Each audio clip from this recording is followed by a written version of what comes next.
நான் என் மாமாவுக்காக பண்றேன், என் அண்ணனுக்காக கொடுக்கணும்னு இவங்க எல்லாரும் அவங்க சக்திக்கு மீறி உழைப்பு கொடுத்துருக்காங்க.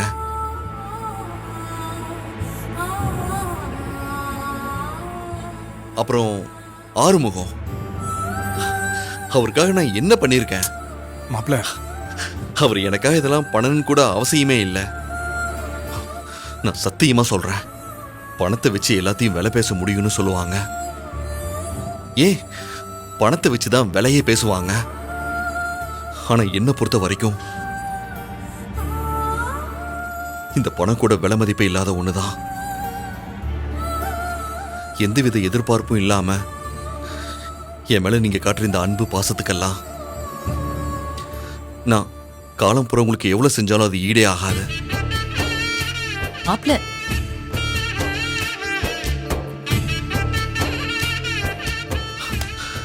நிறைய குடும்பங்கள்ல தான் சொந்த பிள்ளைக்கு கூட நம்ம கஷ்ட காலத்திலேயோ இல்ல கடைசி காலத்திலேயோ நம்ம புள்ள நம்மளை பார்த்துப்பாங்கிற ஒரு எதிர்பார்ப்போட தான் செய்வாங்க. சில பேர் அதை கூட பண்ண மாட்டாங்க. ஆனா நான் இந்த வீட்டுல ஒரு மருமக,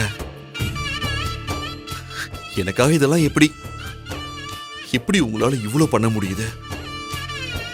எனக்காக பணம் கொடுக்கணும்னு என்ன அவசியம் இருக்கு? நான் எங்கேயோ வேலை பார்த்து கஷ்டப்படட்டும்னு நினைக்காம என்ன வாழ்க்கையில ஜெயிக்க வைக்கணும், எல்லாரும் முன்னாடியும் என்னை தலை நிமிர்ந்து வாழ வைக்கணும்னு எப்படி உங்களால இவ்வளோ பண்ண முடியுதுன்னு எனக்கு ஆச்சரியமா இருக்கு. நீங்க எனக்காக பண்ற எல்லாத்துக்கும் நன்றிங்கிற ஒரு வார்த்தையால ஈடுகட்ட முடியாதுன்னு தோணுது. ஆனா எனக்கு அதை தவிர வேற என்ன சொல்றதுன்னு தெரியல. ஐயோ மாப்ள, என்ன பேசுறீங்க? நான் உங்ககிட்ட ஏற்கனவே சொல்லியிருக்கேன், நீங்க இந்த வீட்டு புள்ள. உங்களை நான் என் மகனா தான் பாக்குறேன்.